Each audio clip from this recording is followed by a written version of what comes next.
Hello, ladies and gentlemen. I sincerely want to appreciate each and every one of you for being part of this beautiful day. It's a day of celebration for our beloved kids who had made it this far, sacrificing their time, efforts, energy, and all that is within them to ensure this day a success. I really want to take out this time to say congratulations to all our graduating students. And I want to use this medium to call on stage the best graduating student of the year from the Faculty of Medicine, the person of Scott Andrews.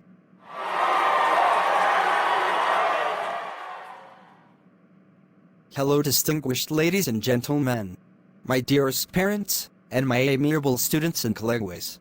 It's a great privilege standing in front of you all, and I really want to say thank you all. Mom, there you are. I was looking around for you. Congratulations, my son. I'm so proud of you, dear. Thank you, Mom. You know, you have been such a great and amazing son after your dad's demise. Thank you for adhering to teachings and discipline. I pray that God bless and keep you, my dear. I'm so grateful to you. Thank you for raising me, Mom. I promise to get a good job and take good care of you, Mom. So tell me, Scott, what next? Now that you're done with school. Mom, I really have to go see Uncle John. He has really been a blessing to us since Dad died. I really want to go say thank you to him, then after that, I will come back and get a job here. That's a nice idea, son. And that reminds me, Uncle John sent a present this morning. He said it was a gift from him to you, for being a good son. Wow. That's so awesome of him. Thank you for making me proud, son.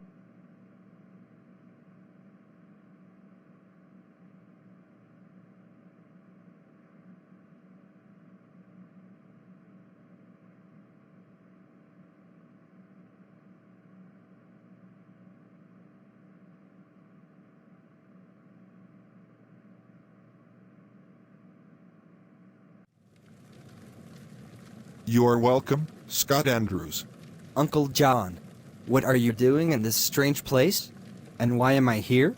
Scott, this is not a strange place. And you are here to answer your destiny call and pay homage to the ones who had kept and guided you all these years. I don't understand you, Uncle. What do you mean? It has always been in our lineage, Scott, that all the men in the family must sacrifice their firstborn sons to the great altar of the family. And being the first and only son of your father, he was requested to sacrifice you to the great family. But he bluntly refused. After so much persuasions, all to no avail, your father was killed. Now we had every access to you, but we could not just take you by force, so we had to sponsor you in school and take good care of you. That way, you will be indebted to us. Uncle John, as much as I am confused, I really want to ask what this destiny call you mentioned is all about. What are you talking about, Uncle? Scott, you were made to study medicine because the family altar needs blood. Now, you will have to bring your patient's blood every night. But there are rules to all of this. Blood? Rules? Uncle, what if I refuse to answer this call? What will happen next? You, just like your dad, will die. And your mother will suffer alone. Because she will be punished by the great ones. So, Scott, as a father, I will advise that you have a rethink again. Jesus. What kind of a nightmare is this? Why was I in that strange place? What was Uncle John doing on that throne? What was he really talking about? What was this great altar that he spoke about? Does it mean that Uncle John belongs to a secret cult? I really have to go to God in prayers. I belong to the altar of God, and no altar can rise against me. For he gave me his word in the book of Jeremiah 1 verse 10. See, I have set you this day over nations, and over kingdoms, to pluck and to break down, to destroy and to overthrow, to build, and to plant.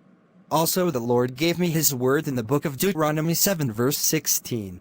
And you shall consume all the people that the Lord your God will give you. Your eye shall not pity them, neither shall you serve their gods, for that would be a snare to you. I am confident that the Lord is with me on this. Also the book of Isaiah 54 verse 17 says, No weapon that is formed against me shall prosper, and every tongue that shall rise against me in judgment shall be condemned. This is the heritage of the servant of the Lord, and their righteousness is of me, saith the Lord. Rodash Kutalbash, Dalom Bilibalita Acumendalia Montaliba, Zulacumanontas Zizakitalampa Imbacotola for Imbalatosh Binta Kodera Banda Zumbulamba Catolica, Minafoster Mafferty Natalica and Zadika Tomalika and Deferoca Talika Zabrika Zimba, Tilishka Completolina Indo Ascalambo Rito Handlika Barictos. Thank you, Holy Spirit of God. Hey son, how was your night? Was fine, Mum. How was yours? Was fine too, dear. I heard some noises from your room last night. What was the problem? I had a nightmare, Mum. I saw Uncle John. And in my dream, he was talking about some altars. Kind of. But not to worry, Mum. I already prayed fervently about it. It's okay, dear. Everything will be all right. I will book an appointment with the Reverend and I shall go see him. Thank you, Mum. But meanwhile, I shall go see Uncle John and have a conversation with him. I need to verify a lot of things. All right, son. I trust the Holy Spirit to go with you. Thank you, Mummy. So Scott, all that you said you saw in your dream was true. It is a pattern in the family that all must adhere to. But Uncle, I can't be a part of this pattern. Already, I belong to Christ. And I can't serve two masters at the same time. Uncle, I respect you a lot because you are my father. But you see this thing called altar? I can't belong to it. Scott. Wait, Uncle. How do I even start sacrificing my patient's blood? No, Uncle, I can never do that. Scott, amongst all my 7 brothers, 5 died. We are just 2 left. You may want to ask why, but I will tell you. It's because of this same pattern. Scott, I lost my 2 sons before I agreed to embrace this tradition. 2 sons, 5 brothers, and your father happened to be amongst this 5. Son, I don't want to lose you too. I have watched you grow, and I loved you from the very first day you were born. I can't afford to lose you, my son. Please think about this again. Father, someone has to stand and break this evil pattern. And that person could be me. Don't worry, Father. I shall embark on this journey, and I shall return with victory. I know you really yearn for freedom, and I promise I will go and get this freedom that we all seek. I shall take my leave now, Father. To have a nice day, sir. Goodbye, son, and please be careful. I will, Father. Thank you, sir.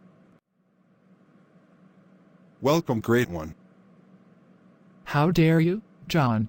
How dare you be soft on that boy, knowing fully well that he must serve the Grand Master? I'm sorry, Great One.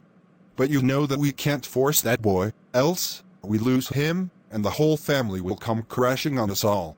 I know that boy is special to you, John. And so is he special to us too. But you must bring him as soon as possible. Okay, Great One.